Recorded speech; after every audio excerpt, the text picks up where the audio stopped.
What's up, boys and girls? We're here for another video review. We both saw Spider-Man Homecoming. at different times, not together. Yep. Not that there's anything wrong with it. But we're here to give you a review of it. I personally didn't like it. I thought it was solid for what it was, but I think my expectations allow me to feel that way.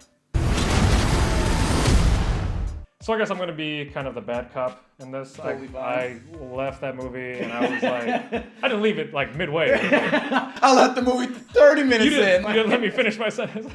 But I left the movie at the end of it when it was completed, and I just thought it was pretty boring. I will admit, like, this movie didn't do a lot, and that's the weird thing for me. I like that it didn't do a lot. I understand that. A lot of the Marvel movies now have been about the world's ending, or like they have this thing. Yeah, like, and it's very small stakes. It's just Right. the Vulture, played by Michael Keaton. amazing, by the way. I love Michael Keaton. He went from Birdman, flew over, and did Vulture. But In the middle, he did Spotlight and Yeah, that's told fine. some stories. That's fine. He's back. Keaton's back, baby. I like that it was a smaller stakes because all Marvel movies always have these huge stakes, but at the same time, Right. I feel like these things didn't move the needle for me. It didn't move the needle, right? And you were saying, you know, along with not having high stakes, there wasn't kind of that secondary story as well, or No. conflict, or anything that really helped push the story along. And I do agree with that as well.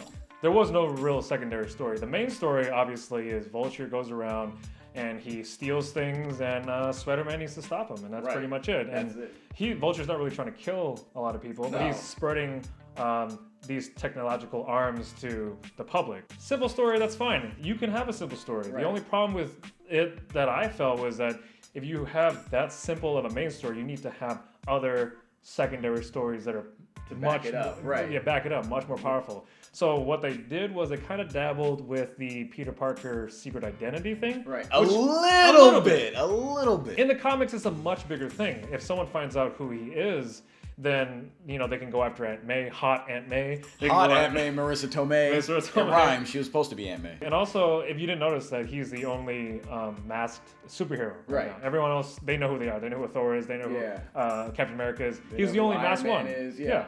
So they could have really, I feel, harped on that more, or made that more of a bigger story to add more tension to the movie. Right. Another thing that they brought up that they also dabbled in and didn't really go into was the Iron Man dad thing. Dad figure, kind of, yeah. And they don't really talk about it. He gives him a suit at some point, and then Right. you know, he gets mad at him for not keeping his nose to the ground, Yeah. which doesn't make much sense because at the end he takes his suit away and then he still does the same thing. The same things. It's like, you should not keep your nose to the ground, but Iron Man's like, you did good. I'm glad you did. It's like, Like, what's the lesson learned here? what you just said. Yeah, they barely talk about that either. I mean, he comes in sometimes. Obviously, everyone's seen the trailer, and he saves the day, which is also kind of weird too because. In the back of my mind, for a couple of times, I'm like, "Oh, Iron Man's gonna come save the day," Right. And he does. But they don't. there's there's no not. tension. There's no extra tension or secondary story. There's nothing about this movie that keeps you on the edge of your seat. It's pure popcorn, and that's a gift and a curse because I think a movie that executes its emotion and its stakes well, you're gonna feel some tension, even if you know the outcome. We know the outcome in Captain America: Civil War. They're not dying. They're not dying. We know the outcome in, you know, pretty much all the Captain America, Iron Man, and Avengers movies. But in some of those movies, there's a certain tension, there's a certain quality to it that you feel like there is a higher stake at play here, at risk, and you just go, okay, like I like that. I want to feel that. I need to feel some kind of connection with Spider-Man. It's a very safe movie. This is a movie that just kind of you go along with it for the ride, and you're like, this is cool. He's learning, and the one thing that I pulled from it, and we talked about earlier, was the humor wasn't misplaced because for the sole reason is because that's the kind of aura and energy that Spider-Man gives out naturally. So he is a kid. He's young. He's having fun. Witty quips. You know, Okay, like, with and it's quips. all a part of the film. It wasn't insisted upon like in Guardians Part 2 or even forced. Wonder Woman. Yeah. You know what I mean? So this is, I feel like the quality was a little more real, it's a little more organic instead of the generic, like, well, let's throw a joke in there and just kind of go, you know, to relieve the tension. It's like, no, I want the tension. Yeah. So this movie was almost the opposite of there's no tension, but it does the comedy well because it's not forced, because that's just, like I said, the energy. Another thing I didn't really like were the side characters. Yeah, they were like slapshot side characters. Like, They were just so bland. I mean, the fat kid, the fat friend's kind of funny at some points. cool, He was like, cool. yeah.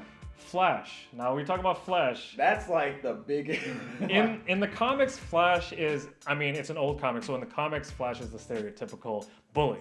He's the big, burly, I'm not sure if he has yellow hair, blue eyes or whatever, but he's the, captain of the football team, and he's the one who always bullies Spider-Man. And I read somewhere that they wanted it to be a new age type of bully to match, the time period we're in now. Yeah. So they had a very rich kid who kind of bullies him with his being affluent and driving a really expensive Audi and calling him Penis Parker. Penis Parker, that's it. Penis Parker, and he's kind of a DJ. But is he what is he? Like, he's a DJ? He's like he's on the same. He's a decathlon. He's on the same decathlon team that you're doing the same things that he's doing, but you're a bully. But he's a bully, so for me, if it was just a cameo, like, oh, it's Flash, yeah, he said his name is Flash, he walked by, sure, that's fine. But it seemed like they kept trying to make it seem like he was bullying Peter into doing stuff. Peter doesn't do anything because of this bullying. No, he doesn't. Like, bullying is supposed to make you feel insecure about yourself. Yeah. Peter Parker brushes off everything because it has no effect on him whatsoever. No. And I said this before, we were filming.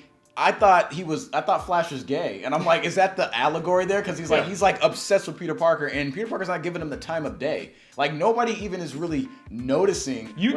But you thought into this way more than it was. Exactly, than it was. Like, because I'm like, there has to be a reason why he's here. Like, but there wasn't a reason that he was here. At the most, like, they try to pay it off at the end where Peter Parker steals his Audi or something. And then you have that whole scene at the party where Peter Parker's not even at the party, and Flash is like, everybody say Penis Parker, and it's just like, dude, he's not even there to hear it. And then his friend's like, you probably shouldn't come back, listen to this. And Peter Parker he gives it no mind. So I'm like, if it doesn't affect the main character, why put it in there to do that?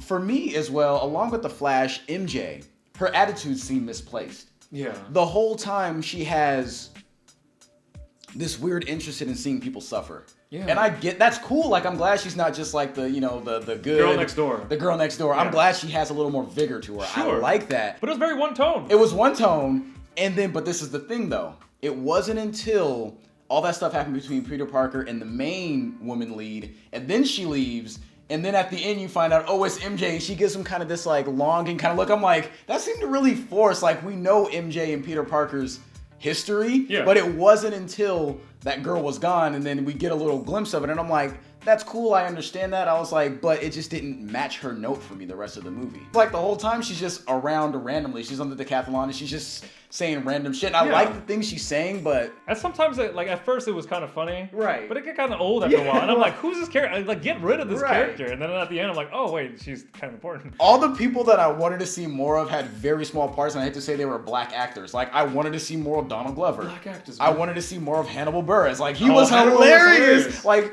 But speaking of that, Liz, the actual girl that he has a crush on the whole time, she's very bland too. I think super bland. I think at the most they have that one scene where she's asking him to Spider-Man Homecoming, and that's like the cutest scene of the movie or whatever. That's the most they really talk to each other.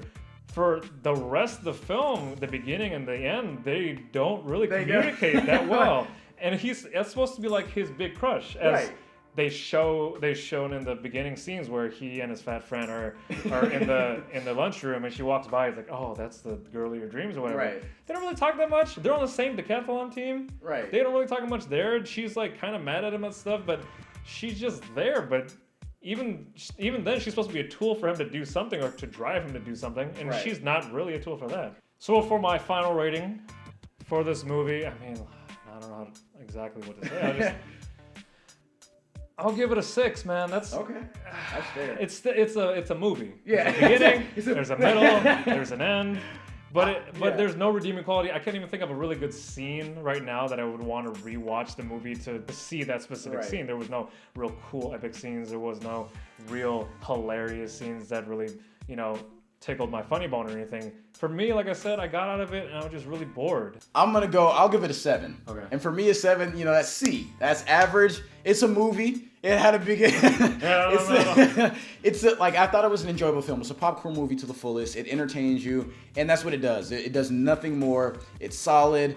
I've heard many people say this is the best Spider-Man movie. I do not agree with that whatsoever. I think the first two Sam Raimi films were superior to any other Spider-Man movie because those were actually unique in their execution. If you go back and look at the first Spider-Man movie and you watch that fighting scene with the Green Goblin and Spider-Man, that is an intense fucking scene. Mm-hmm. It's really intense and it's really raw, and for its time it was pretty edgy because it was violent. It's a PG-13 movie that 6-year-old kids are watching, and it's a violent scene. Like, it's raw action, like fighting, not all this CGI either.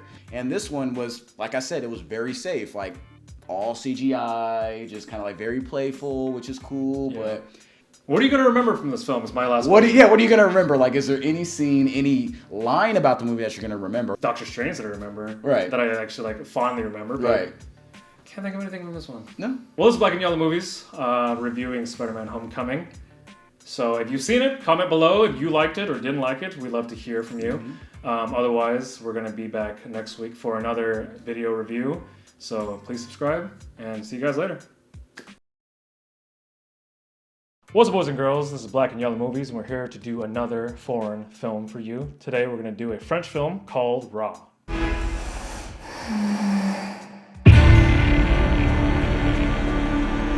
Now, Raw follows a young girl who is a vegetarian during her first days at veterinarian school.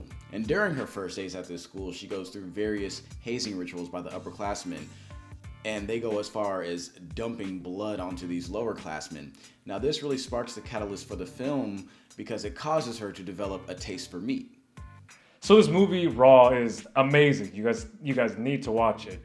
It is crazy because it talks about a subject that we don't talk about or we don't see that often, and it's about cannibalism. So one of the things that we really liked about this film is that it keeps you on the edge of your seat. You're kind of wondering what's going to happen through most of the movie. I mean, this movie is very mysterious.